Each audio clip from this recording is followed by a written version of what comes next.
Okay, good evening. Thank you for coming tonight to my first presentation for social studies. My lesson today is Native Americans. My thematic unit is Native Americans, and we are going to be learning about Native Americans and how they drew pictures to tell their stories about their lives. And first, I'm going to show my two third grade students just a quick mini video about Native American pottery. I don't have a smart board this evening, so we're going to use our netbook. So go ahead and show you this.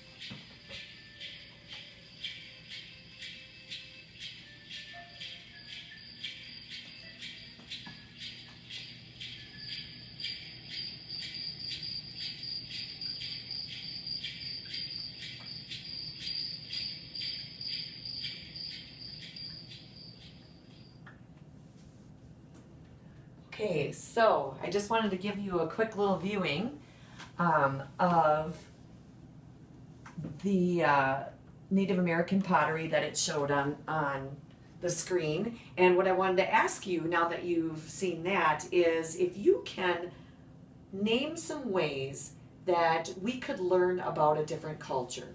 What are some ways we could learn about a different culture other than our own? Elliot. Like pictures of people like food or like dancing. Oh, okay, so looking at pictures of other cultures dancing, or just dancing, right? Okay, so dancing. That's very good. We can tell a lot about a culture in their dances. Chelsea? Like food and clothes. Food, absolutely. We can try different foods from different cultures. Clothing, you said? That can tell us different things about a culture, whether it's cold or hot in the culture or in the environment they live in. Elliot, do you have another one? We learned about cavemen, and they would draw pictures and then like trying to like spear something. Very good, drawing pictures. I'm so glad that you said that, Elliot, because today we are going to learn about how Native Americans would draw pictures to tell their stories. They would draw pictures actually on pottery to tell stories about their tribes, their beliefs, and their customs. And what we're going to do next is I'm going to read you a story about clay pottery and Native Americans and how they would use different items such as pots to draw pictures and tell the stories of their lives and what was happening in their tribe. So let's gather in our reading circle. And I'm going to read to you When Clay Sings by Bird Baylor. It's a little bit long, but it's going to give us an idea of what it was like for Native Americans long, long time ago. So When Clay Sings by Bird Baylor. Here we go. There are desert hillsides where ancient Indian pottery still lies half buried in the sand, and lizards blink at other dusty lizards that were painted on those pots 1,000 years ago. Now Indian children make a game of searching for bits of clay that were once somebody's bowl, a mug, a cooking pot, or a dipper. Their parents look at what they find and they tell them, remember, treat it with respect. It is so old. They say that every piece of clay is a piece of someone's life.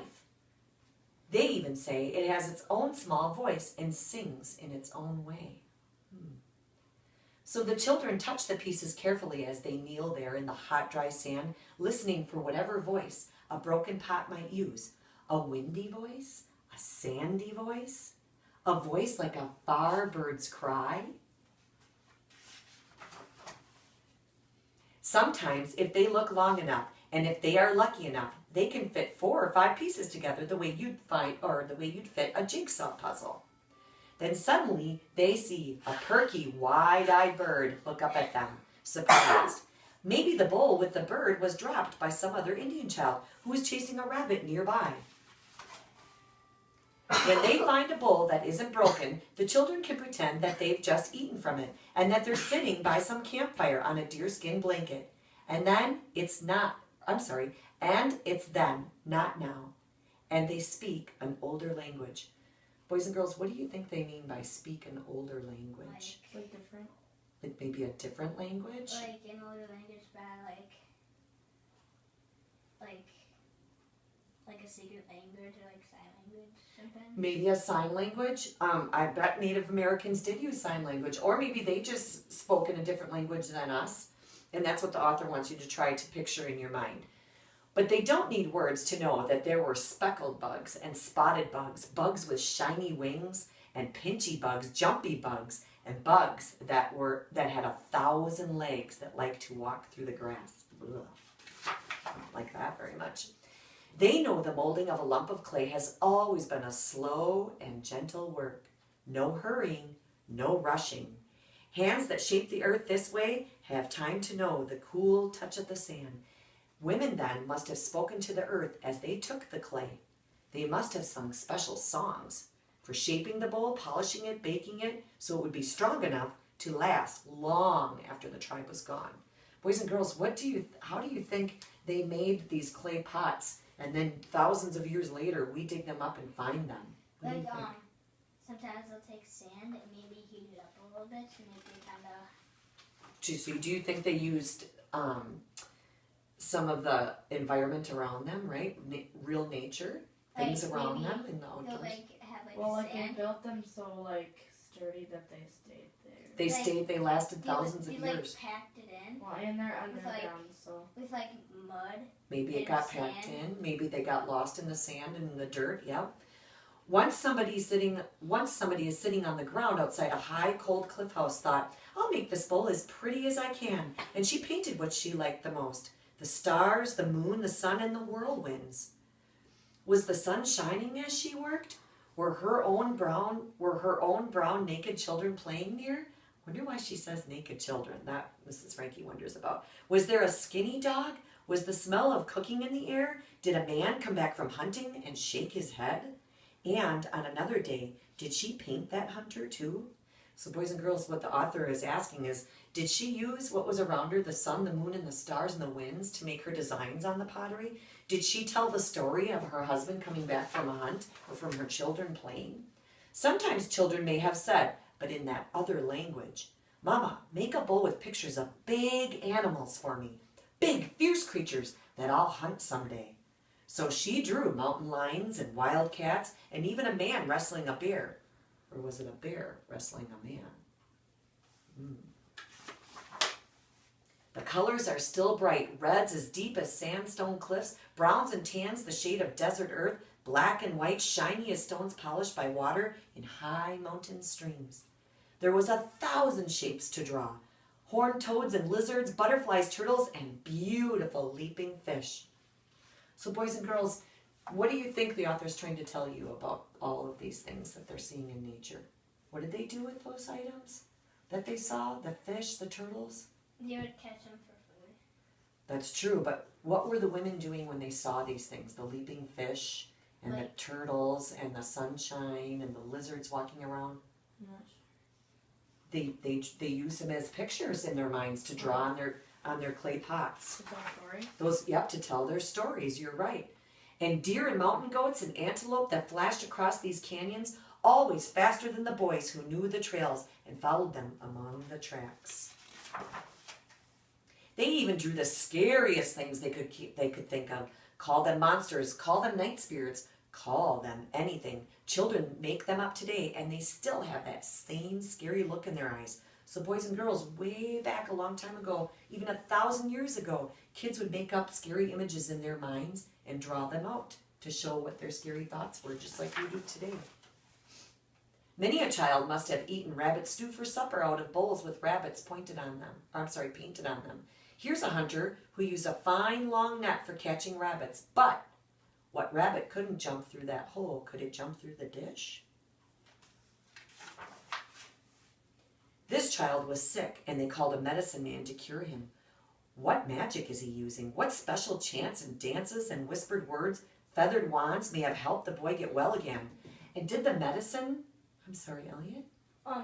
They got the medicine. There was way back when by sand, maybe some water, like almost like a beach. Yeah. Sometimes you could find a medicine plant.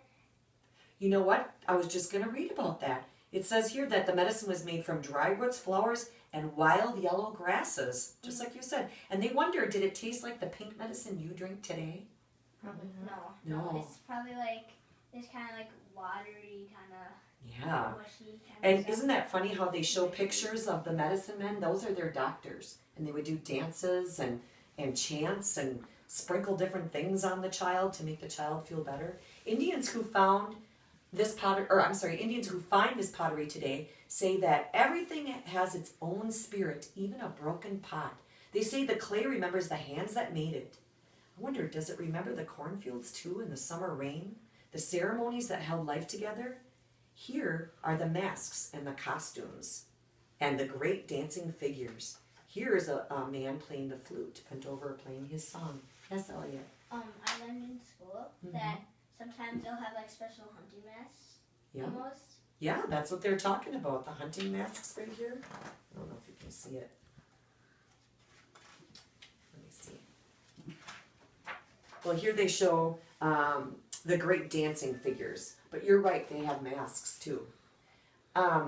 They even say that now sometimes it says the wind sometimes finds one of those songs still in the clay and it lifts it out and carries it down from the canyon and across the hills. It is a small sound and always far away, but they say sometimes they hear it. What do you think they are talking about? Who's Like they? memories or like old like spirits or something. Spirits? Yes. I think sometimes you might make masks because you might want to have them for like only their tribe or group, so that if someone wants to come in, you know that they're not. If someone tries to like get in the group and they don't have a mask on, they know that they're like an intruder. Which tribe they're from? Mm-hmm. Exactly. You definitely could tell about which tribe you were from by drawing the pictures. And in the end of the book, boys and girls, it shows here the different tribes, the Anasazi, the Hohokam, I hope I'm saying these right, the Mogollon, and the Mimbres. And these are all in the New Mexico, Colorado, Utah, and Arizona area. These are where we're still finding today bits and pieces of clay pots that have pictures on from long, long ago. Does anyone have any other questions about the book? Elliot? Not a question, but Yeah. I think I said they wore masks because they wore them Mm-hmm. because they want to depend on the group, and then, like you said, they probably draw them. Do you think they maybe drew some of the members of the tribe with their masks They on? might have drew them. So they like remember. Yeah, they remember people later on, maybe. Right? And maybe they also drew things on their clay pots to remember their stories about the events in their tribes, their beliefs, or the maybe spirits or So customs. like made events in their life. When people die, Yes, you might like draw the person. absolutely they would. Boys and girls, let's go back to the table. This was really a good book discussion. What I'm going to have you do next is what I'm going to show you is a way to draw like the Native Americans did. And we're going to use a picture dictionary, it's called. I'm going to show you an example of how some of those pots were drawn by using symbols. Boys and girls, I'm wondering, why do you think Native Americans used pictures to tell a story? What do you think that is, and not words like we do today? Chelsea. Maybe they like didn't know how.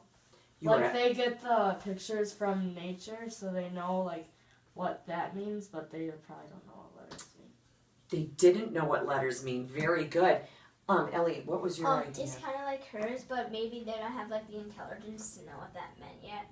Well, you are right on to this.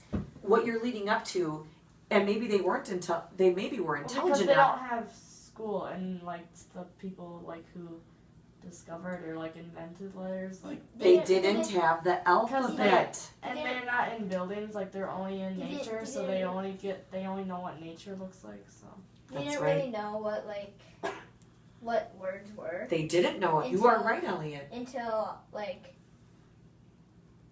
a school finally came out or someone figured it out. Yep, they didn't know what words were. They didn't know the alphabet. Half of the time, whenever comes a new thing, someone like figures something out. Yeah. So instead of using the alphabet like we do today, they drew pictures to tell a story. And I'm going to give you a little example of how to draw a picture. And then we're going to practice on sheets of paper. We're going to write our own little picture. We are going to write our own little picture. And when we're done, I'm going to have you transfer it onto poster paper. Because I don't have clay pots with us. In our lesson that would be later on, we would take our poster boards and transfer that onto an actual clay pot. But today we'll just use poster board. So I'm just going to give you an example. You could draw the picture of a man, okay? And this man, I'm going to do the best I can, Mrs. Franke. This man is maybe by the river, okay? And the sun could be shining. And in the river, he's seeing a lot of fish, okay? And he might even come across a turtle. And this, boys and girls, is how the Native Americans would tell their stories. They would tell their stories to each other that the man was by the river, the sun was shining, there was fish in the river, and there was even a turtle. Okay? So this is the way that the Native Americans would communicate with each other. And many times women, the Native American women, would draw these beautiful symbols and pictures onto their pottery. So what I'm going to do is I'm going to hand out a picture dictionary for each of you to refer to. And what I want you to try to do, boys and girls, and I'll leave my picture up on the board for you to refer to, is to try to draw your own little mini story with your symbols, with your picture dictionary, and see what you can come up with. There's all different kinds of symbols on here. The sun, the moon. You could use a campfire. You could say a little girl saw an eagle in the summer, or it was raining out. Do whatever you would like, and then we will go ahead and transfer it onto poster board.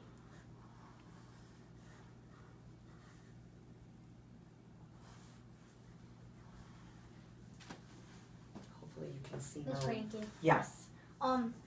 There's no spear on here, but I was doing this in class once, Yeah. and I know what a spear looks like. So you could draw it, sure. And in fact, right here there's war. So I think that might be an arrow for war, and that could be maybe, but if you know what a picture of a spear looks like, you go right ahead. There are more symbols than this, boys and girls, but I just gave you a general picture dictionary to use today.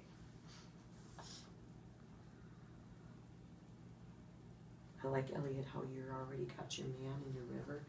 And Chelsea, what do you have going on? I wonder if Mrs. Franke can read. So far, it looks like you have a man and a woman. Oh, and they're happy and the sun is shining. Is that what you're telling me so far? Yeah. Looks good. Remember, it doesn't have to be a long story. It can be just a short, quick one.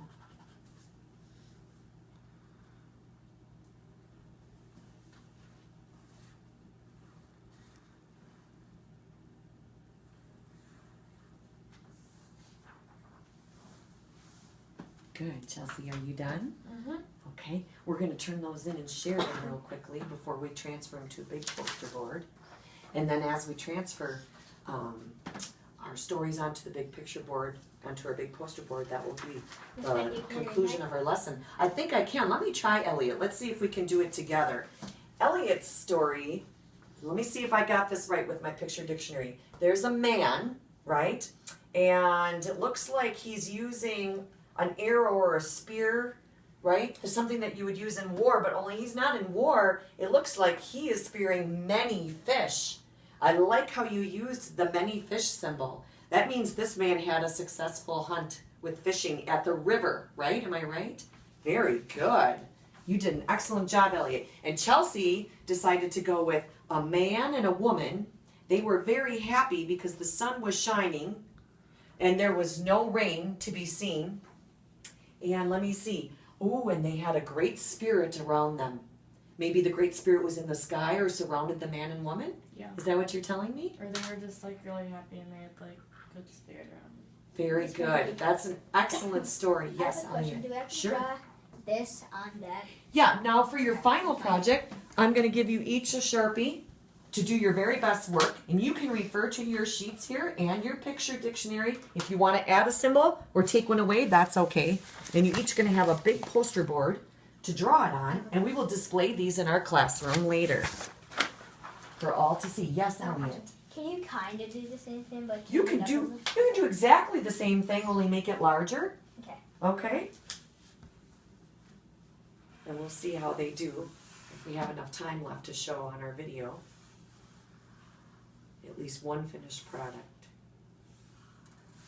Ooh, I like how big and clear and bright and bold you are drawing your, because that's how they did it, I'm sure, many, many years ago. They had to be very, very clear about their symbols. So then their kids and stuff could read. Right? And their tribal members knew what they were trying to say, right? Mm-hmm.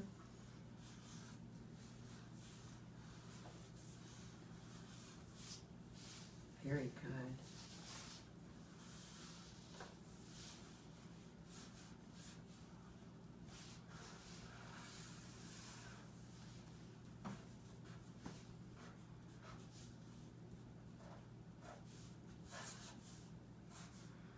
Very nice drawings. I like how big your symbols are. Nice and clear. What a unique way to be able to tell a story, huh, boys and girls, to do it with pictures. Can you like go on the bottom? I believe you can. Mm-hmm. If I can, I'm going to try to read it.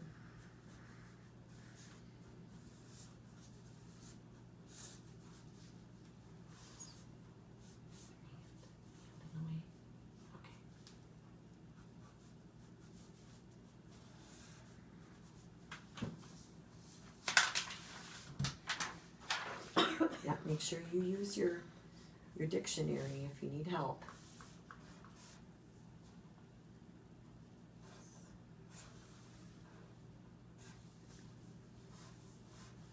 Ooh, it looks like Elliot's adding something to his story. Chelsea, are you all done with yours? Yeah, the bottom part is kind of small because That's okay. I think it turned out beautiful. I'm going to wait until Elliot's done. I don't want to interrupt him. That's okay. Let me see. Very good. And boys and girls, we can fill these in later and even color them if we want. But now, normally, like I said, these would go on to clay pots, like we read in the story, how the children were finding bits and pieces of a clay pot. all the way around. Yeah, and they found so many, on that one page we read, they found so many pieces of the clay pot, they fit them together like a jigsaw puzzle, and it actually turned out to be a picture of a bird. So who knows what you could find if you went scavenging around the canyons, you know, maybe in the Grand Canyon area. There could be like, if they dropped them and there was pieces Right, all over. they get buried in the sand and dirt. All right, let me see if I've got this right. Chelsea's looks like, it says a man, I think it's the same thing, she might have added something different. A man and a woman, and they're happy, the sun is shining, there's no rain in sight. Oh, and she used the peace sign. Either they have peace, the man and the woman, Yeah. or it's peaceful in their environment. Very good. Kind of like both. I love it. Very nice work, Chelsea. Let me try Elliot's, and then that will conclude our lesson. Let's see. Elliot, do I start right here? I don't care. You don't care? There's a storm coming. This is the symbol for a storm. There's a storm coming while the man is at war. He is at war with another man. There are many men, and they are at war, and the skies are stormy. Or it could be a stormy feeling because they are at war. Yeah. Yes? I'm just gonna end the money sign. Okay. Well, I don't think it's the same for the men. There's no many men. Well, no, there isn't many men, but he's trying to take the many from the fish and put it to many men. So I understand what he's trying to do there. So that's okay because he's improvising. Well, I want to And thank we're you. not sure if that was like one of their symbols, but you I could was always copying. Absolutely. Very nice job, Elliot. So I wanted to thank you both for doing your best work and to let you know that this is a fabulous job and that these stories very well could end up on clay pots to tell a story. Okay, and this is how the Native Americans communicated. Thank you, and that concludes my lesson.